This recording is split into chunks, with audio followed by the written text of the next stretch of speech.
Hello views, welcome to DJMS Tamil channel. Mahanadi சீரியலுக்கான upcoming எபிசோடில் மாடியில் இருந்த காவேரி அவங்க அம்மா வீட்டை பார்த்து ஃபீல் பண்ண அந்த சமயத்தில் வந்த விஜய் என்னாச்சுன்னு கேட்க ஒன்றும் இல்லைன்னு சொன்னால் சரி அப்போ நான் கிளம்புறேன் அப்படின்னு சொல்லிட்டு போகிறார். ஒன்றும் இல்லைன்னு சொன்னால் அப்படியே போயிடுவீங்களா, என்னாச்சு ஏதாச்சுன்னு கேட்க மாட்டீங்களா அப்படின்னு காவேரி கேட்க, என்னாச்சு அப்படின்னு விஜய் கேட்க, எங்கள் வீட்டில் நேற்று அந்த வீட்டை பற்றி சரியான பிரச்சனைங்க அம்மாவுக்கும் அக்காவுக்கும், அதை நினச்சி எனக்கு ரொம்பவே கஷ்டமாக இருக்குங்க அப்படின்னு காவேரி சொல்ல, ஓகே ட்ரிங்க்ஸ் பண்ணால் சரியாக போயிடும் அப்படின்னு சொல்லிட்டு விஜய் சொல்ல, அப்போ நான் பண்ணால் உங்களுக்கு ஓகேவா, எனக்கு ஒன்றும் பிரச்சனை இல்லை, உங்கள் வீட்டில் உள்ளவங்களுக்கு தெரிஞ்சாதான் பிரச்சனையாகும் அப்படின்னு காவேரி சொல்ல, அப்போ நீ குடிக்கிறத பற்றி எந்த பிரச்சனையும் இல்லை, வீட்டில் உள்ளவங்களுக்கு தெரியறது தான் பிரச்சனையாக நினைக்கிறேன், அதை விட நான் பார்த்துக்கிறேன் அப்படின்னு விஜயும் சொல்கிறார். என்னால் தாங்க இந்த பிரச்சனை எல்லாம், இந்நேரம் நான் மட்டும் அங்கே இருந்தால் இந்த பிரச்சனை எல்லாம் நான் வரவிட்டு இருக்கவே மாட்டேன் அப்படின்னு சொல்லிட்டு ரொம்பவே ஃபீல் பண்ணுறதை கேட்டால் விஜய் என்ன சொல்கிறாரு, கவலைப்படாத காவேரி, இன்னும் 8.5 மாதம் தான் அப்படின்னு சொல்கிறாரு.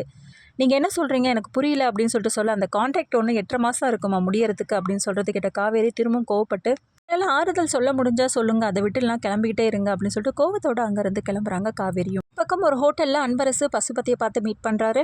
போகும்போதே உங்கள் பையனை ஃபோன் பண்ணி வர சொல்லுங்க அப்படின்னு சொல்ல என்னாச்சுன்னு தெரியல பிரச்சனையா அப்படின்னு சொல்லிட்டு மனசுக்குள்ளே நினச்சிக்கிட்டு தன்னோட பையனான அஜய் ஃபோன் பண்ணி வர சொல்கிறாரு. பார்த்து பசுபதியும் பேசுகிறாங்க. இவங்க 2 பேரும் பார்த்தீங்கன்னா இல்லாத பொல்லாத கதைகளே வந்து சொல்லிட்டு இருக்காங்க. அதாவது இந்த வீடு வந்து எங்களோட தான், அங்கே விஜய் வந்து தங்கியிருக்கான், அது மட்டும் இல்லாமல் இந்த இடத்துல ஒரு ஃபார்ம் ஹவுஸ் இருக்குது, இத்தனை ஏக்கரில் வந்து நிலம் இருக்குது, அப்படி இப்படின்னு சொல்லிட்டு பயங்கர கதையை விடுறாரு. எல்லா இடத்துலையும் இடம் வாங்கி போட்டாங்க, ஆனால் கொடைக்கானலில் மட்டும்தான் வாங்கலை அப்படின்னு சொல்கிறது கேட்ட பசுபதி, கொடைக்கானலில் நாங்கள் இருக்கோமே அப்படின்னு சொல்லிட்டு சிரிப்பாக சொல்கிறாரு. விஜயை பார்த்த பசுபதி, இதுவரை என் பொண்ணு நிறைய பையன்களை வந்து ரிஜெக்ட் பண்ணிட்டா, ஆனால் உன்னை என்னவோ பிடிச்சிருக்கு சொல்கிறாப்பா அப்படின்னு சொல்கிறது கேட்ட அஜய் ரொம்பவே சந்தோஷப்படுறாரு. ரொம்ப தேங்க்ஸ் அங்கிள் அப்படின்னு சொல்லிட்டு பசுபதியோட கையை பிடிச்சிக்கிட்டு அஜய் ரொம்பவே ஆர்வக்கோளாராக நடந்துக்கிறாரு. இதை பார்த்த அன்பரசு, அது ஒன்றும் இல்லை பசுபதி, உங்கள் பொண்ணுக்கு என்னோட பையனை பிடிச்சி போச்சுல, அதனால ரொம்பவே சந்தோஷப்படுறான் அப்படின்னு சொல்கிறார். பக்கம் சாரதா தன்னோட குழந்தைங்களுக்கு சாப்பாடு ஊட்டுற தருணத்தில் கங்காவும் குமரனும் வராங்க. சாப்பிட சொல்கிறாங்க மாப்பிள்ளை.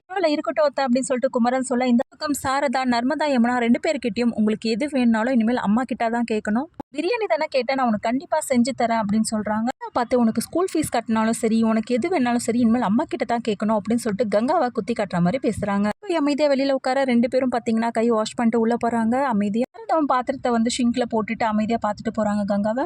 அமைதியை யோசிச்சுக்கிட்டு எனக்கு என்ன பண்ணுறதுனே தெரியல பாட்டி அப்படின்னு சொல்லிட்டு சொல்ல, நல்லா யோசிச்சு பாரு குமரா அப்படின்னு சொல்லிட்டு அதை சொல்லிட்டு கிளம்புறாங்க.